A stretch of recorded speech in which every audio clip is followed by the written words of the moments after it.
হারামের কোনো আরাম নেই। আজ যারা হারাম পন্থায় ধন সম্পদ টাকা পয়সার পাহাড় করেছে, আপনি মিলান কারোর আরাম নেই। সাধারণ মানুষ দিনের বেলা সারাদিন কষ্ট করে, রাতের বেলা ঘুমিয়ে যায়, আধা ঘন্টার ভেতরে আর লুঙ্গি জায়গা মতো পাওয়া যায় না। বলেন না কেন? আর যে লোকটা হারাম ভাবে অন্যায় ভাবে সম্পদের পাহাড় করেছে, আপনি মিলান সারা রাত আর ঘুম আসে না। আপনি লোহাকে হজম করতে পারেন, মিলান ওই হারাম ভাবে সম্পদের পাহাড় করেছে, শুধু দেখে আর থাকে। ও খেতে মারবে না, খেলেই মারা যাবে। আপনার পরিবারের দিকে তাকান, বউ আর কথা শোনে না, 10 বছর হলো কাটছাট হয়ে গিয়েছে। তাকান ওর ছেলে মেয়ের দিকে, সব ছেলে মেয়েরা এক একটা ডিপ সল মার্কা হয়ে বসে আছে। আরে ভাই, হারামের কি নেই? আরো জোরে। হারাম ভাবে অন্যায় ভাবে সম্পদের পাহাড় করে আপনি করলেনটা কি যদি ভক্ষণে করতে না পারেন? 1.5 দশকে যারা ক্ষমতায় জোর করেছিল, তাকান ওরা যা করেছে, করে লাভ কি? খেতে তো আর পারছে না। এক একটার ব্যাংক ভর্তি টাকা সব পড়ে আছে, আর চোরের গোষ্ঠীদের সবগুলো রে খুঁজে পাওয়া যাচ্ছে না।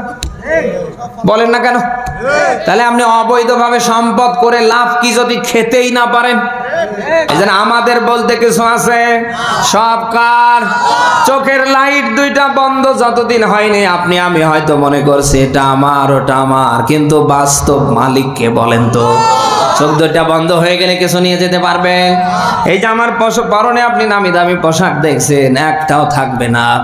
এই মুহূর্তে যদি আজরাইল এসে ধাক্কা দিয়ে এখানে ফালিয়ে দেয়, মুহূর্তের ভেতরে আপনারাই হাতে করে নিয়ে যে টান দিয়ে সব খুলে উলঙ্গ করবেন। কেউ দৌড়াবেন ঠান্ডা পানি গরম করতে, কেউ দৌড়াবেন বাজারে সাদা কাপড় আনতে। আমার শরীরের একটা পোশাকও রাখবেন না। এমনকি যে গাড়িতে আমি চড়ে এসেছি, ও ড্রাইভারও আমার এই লাশটাকে ওর গাড়িতে আর তুলবে না। বলেন না কেন? আমার আমার বলে আমি যে আজ চিল্লাচ্ছি, আমার আমার আমার আমার বলে আজ আমি যে এত কিছু করছি, একটাবার নিজের বিবেকের কাছে প্রশ্ন করেন তো, আপনার বলে কি আছে? ওরে ভাই, আসার সময় এসেছেন একা, আপনি যাবার বেলায় যাবেন একা। আসার সময় যেমন কিছু আনতে পারেননি, যাবার বেলায় খালি হাতে যাবেন, কিচ্ছু নিয়ে যেতে পারবেন না।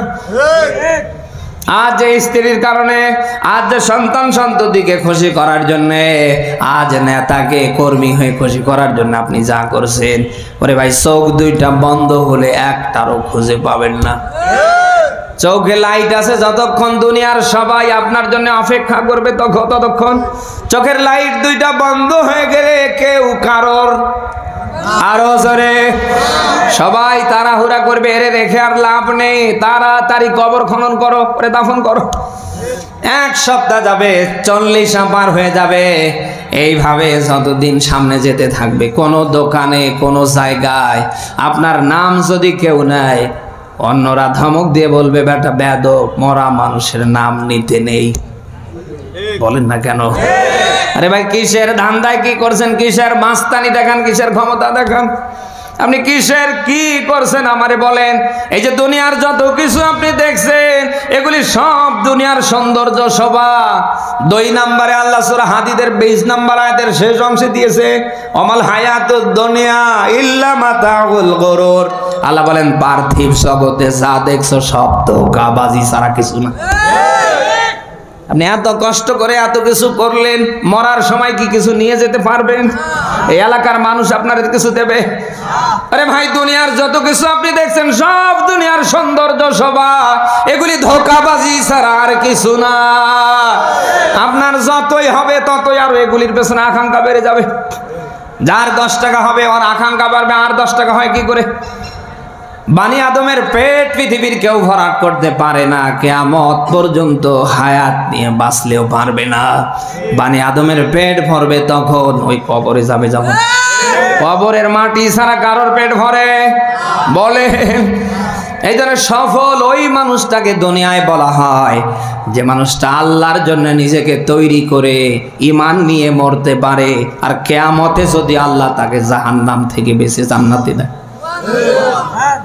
1500 বছর পূর্বে আল্লাহ ব্যাখ্যা দিয়েছেন, ফামান যুহজিহা আনিন নার ওয়া উদখিলাল জান্নাতা ফাকাদ ফাজ।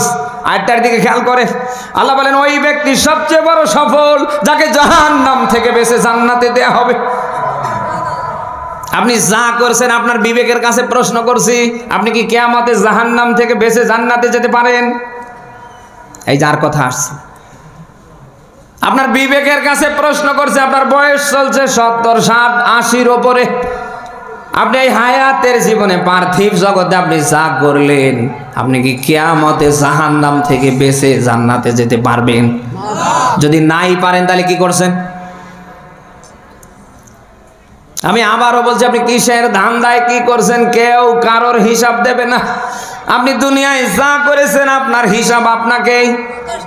আরো জোরে, আমার হিসাব কি আমার স্ত্রী দেবে, আমার ছেলে মেয়ে দেবে, আমার বন্ধু বান্ধব, শুভাকাঙ্ক্ষী, হিতাকাঙ্ক্ষী, আমার দলের লিডার কেউ দেবে না। আমার হিসাব দেয়া লাগবে আমারে।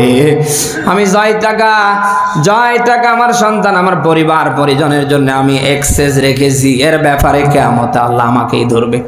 ডাক দেয়া বলবে, বান্দা আমালিহি মিন আইনা ইকতাসাবা, বল এই ধন সম্পদের সম্পদ কিভাবে অর্জন করেছো? কি আমার সম্পদের ব্যাপারে ওনাকে ধরবে? আপনাকে ধরে? আপনার ধন সম্পদের ব্যাপারে আল্লাহ আপনাকেই ধরবে। এই যে অবৈধভাবে হারাম ভাবে অনেকে আজ সম্পদের পাহাড় তুলে ফেলছে, যদিও এ ঝিনাইদার মহেশপুরে নেই, এখানে তো নেই, আছেন হাত তোলেন তো। আপনি এই যে হারাম ভাবে অন্যায় ভাবে এই যে সম্পদের মালিক হলেন, দুনিয়ার কেউ আপনার এই বিষয়ে জিজ্ঞেস না করলে করবে কে? সবাই বলেন। দুনিয়ার সব মানুষের চোখ আপনি ফাঁকি দিতে পারলেও আল্লাহর চোখ কি আপনি ফাঁকি দিতে পেরেছেন? আমাদের চর্ম চোখে হয়তো আল্লাহর দেখা যায় না, কিন্তু আল্লাহ কি আমাদের দেখে না? আমরা হয়তো ঘরের লাইট বন্ধ করে দিতে পারি, আমরা হয়তো জানলা লাগিয়ে দিতে পারি, দরজা বন্ধ করে দিতে পারি। বলেন তো, দুনিয়ার সব মানুষ যদি ওখানে না দেখে, একজন দেখে, তিনি ভাবে সম্পদের পাহাড় করলেন, দুনিয়ার কেউ এর বিষয় আপনাকে না ধরলেও আমার আল্লাহ ধরবে না?